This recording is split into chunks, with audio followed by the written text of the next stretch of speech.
Bismillahirrahmanirrahim. Assalamualaikum warahmatullahi wabarakatuh. Di video kali ini admin kembali berbagi informasi buat rekan-rekan semua terkait penyelesaian tenaga honorer atau terkait rekrutmen CASN tahun 2024. Jadi buat rekan-rekan semua yang lagi menonton video ini, silahkan disimak videonya dengan baik, jangan di skip agar tidak salah dalam memahami informasi yang admin bagikan. Jika ada suara-suara berisik, abaikan saja rekan-rekan ya. Oke, kita lanjut saja ke info intinya. Oke, kita akan menyampaikan informasi dari Menpan RB. Nah, kita lihat di sini teman-teman ya.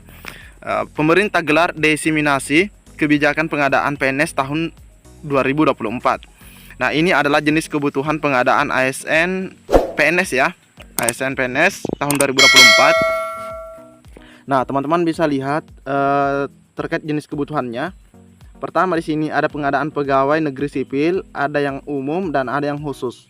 Dan adapun yang mendapatkan perlakuan khusus ada 6 kriteria atau kategori ya. Ada penyandang disabilitas, ada cum laude, ada diaspora, putra putri wilayah Papua, putra putri Kalimantan, dan putra putri daerah tertinggal. Nah, ini adalah 6 kriteria atau kategori yang mendapatkan perlakuan khusus pada seleksi ASN tahun 2024 ini. Nah, selanjutnya kita bisa lihat di sini. Kementerian Pendayagunaan Aparatur Negara dan Reformasi Birokrasi telah menerbitkan kebijakan terkait pengadaan aparatur sipil negara, yang mana kebijakan ini dituangkan dalam peraturan Menteri Pan-RB. Jadi kebijakannya itu ada di Permen Pan-RB nomor 6 tahun 2024 tentang pengadaan pegawai ASN. Dan menindaklanjuti terbitnya aturan ini, Kemenpan RB menggelar sosialisasi kebijakan pengadaan pegawai PNS tahun anggaran 2024 secara daring, teman-teman ya. Nah, Menpan RB yaitu Bapak Abdullah Aswaranas menyampaikan pengadaan ASN tahun 2024 dibuka untuk memenuhi PNS dan P3K.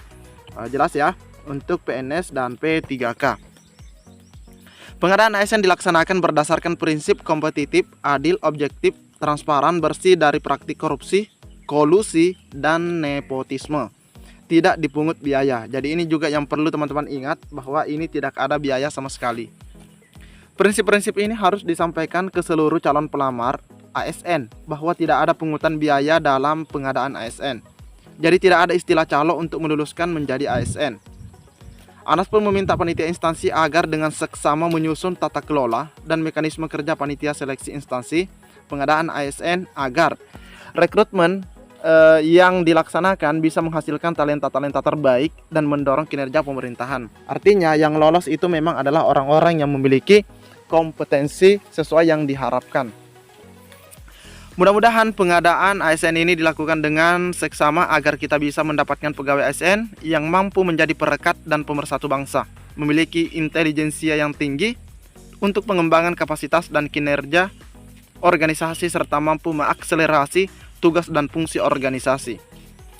Nah, di sini diinformasikan kembali sejalan dengan terbitnya regulasi pengadaan ASN, di mana Pak Abbas Subagja secara rinci memaparkan terkait kebijakan pengadaan PNS tahun anggaran 2022, yang mana kebijakan yang dimaksud tertuang dalam keputusan Menteri Pan-RB nomor 320 tentang mekanisme pengadaan PNS dan 321 tentang nilai ambang batasnya. Nah, teman-teman bisa cek di video admin sebelumnya terkait nilai ambang batas ini ya, dengan judul 2 Permen Pan-RB yang baru rilis.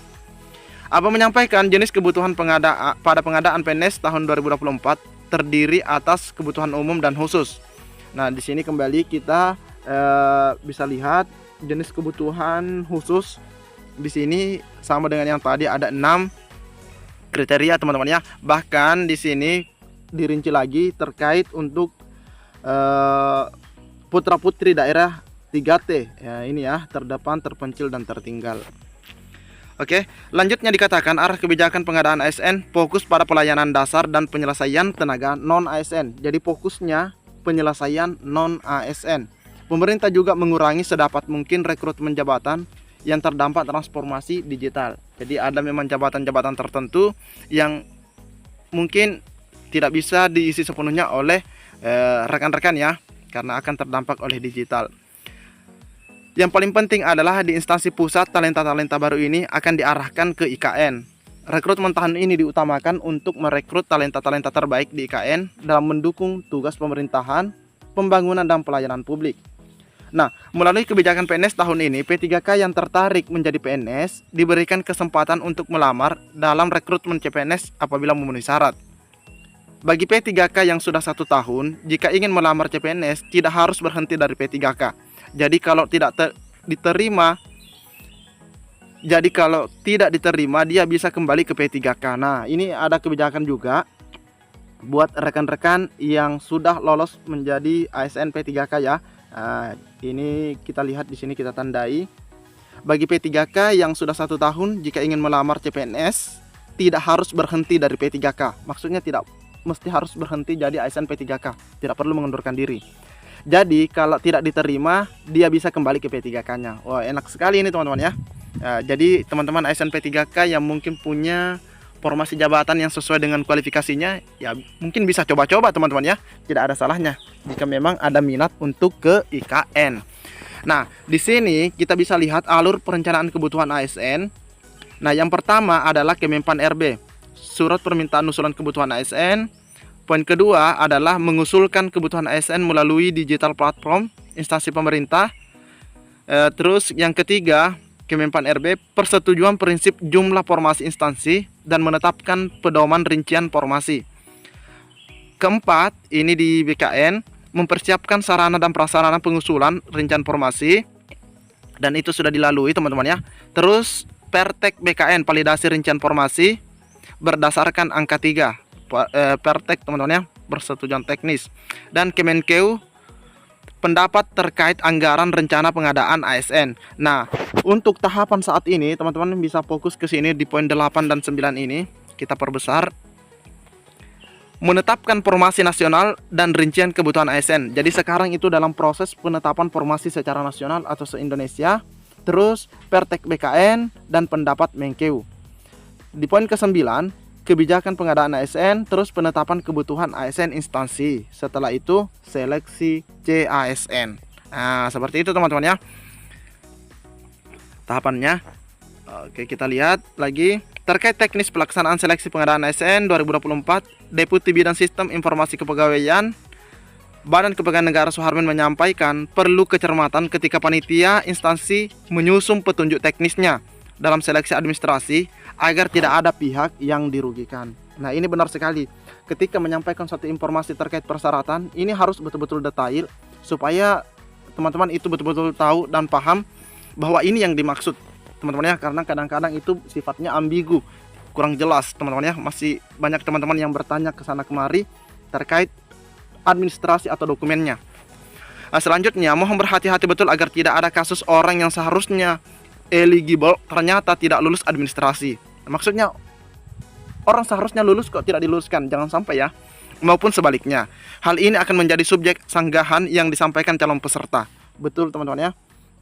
Ini bisa menjadi subjek sanggahan. Suharmin pun menerangkan bahwa peserta yang telah lulus seleksi administrasi pengadaan PNS tahun anggaran 2024 dapat memilih untuk mengikuti seleksi kompetensi dasar, dapat menggunakan nilai pada sertifikat SKD CAT tahun anggaran 2022. Nah, ini kebijakannya boleh menggunakan SKD CAT tahun 2023. Jadi teman-teman yang mungkin masih menyimpan sertifikatnya masih ada ya, nilainya di sana ada dan tinggi menurut teman-teman ya. Jika dibandingkan dengan nilai ambang batas sekarang sudah masuk kategori aman, nah boleh digunakan tuh. Tapi kalau teman-teman ragu ya pilih mendaftar lagi teman-teman ya, tes CAT lagi pada SSCASN untuk tahun 2024 nanti. Kalau ada peserta yang tahun lalu sudah lulus SKD dan melewati nilai ambang batas, maka yang bersangkutan bisa menggunakan sertifikat SKD mereka untuk digunakan pada seleksi tahun ini. Namun hasil yang tertera pada sertifikat SKD CAT BKN hanya bisa digunakan pada satu periode pengadaan CASN berikutnya. Seperti itu, jelas teman-teman ya. Jadi di sini kita bisa mengatakan bahwa ada kebijakan untuk teman-teman yang sudah lolos passing grade SKD-nya di tahun 2023 dan yang berstatus ASN P3K sekarang diberikan kebijakan untuk ikut mendaftar jika ingin. Kalaupun tidak lolos bisa kembali menjadi ASN P3K. Nah, selanjutnya ada juga informasi lain Nah, selanjutnya teman-teman ya, di sini kita dapatkan juga dari BKN skenario jadwal seleksi CPNS tahun anggaran 2024 pasca penetapan formasi. Nah, di sini teman-teman bisa lihat ini adalah bulan Agustus, September, Oktober, November, Desember, Januari 2025, Februari, Maret. Nah, kita bisa lihat teman-teman ya, di sini adalah ada minggu pertama, kedua, ketiga, dan keempat. Nah, di sini teman-teman bisa dilihat minggu untuk penerimaan. Nah, ini sebenarnya kurang jelas teman-teman ya, agak buram. Di sini untuk seleksi CPNS tahun anggaran 2024, di sini kita lihat ada pada kolom mulai kolom ketiga teman-teman ya, kolom ketiga Agustus. Nah, di sini ada penjelasan, keterangan dan tanggal pelaksanaan pendaftaran dan seleksi administrasi minggu ketiga Agustus 2024. Terus ada pengumuman hasil seleksi administrasi, itu ada di minggu kedua September 2024. Terus seleksi kompetensi dasar pada minggu kedua Oktober 2024, itu seleksi SKD-nya. Terus seleksi kompetensi bidang atau SKB-nya itu ada di minggu ketiga November 2024.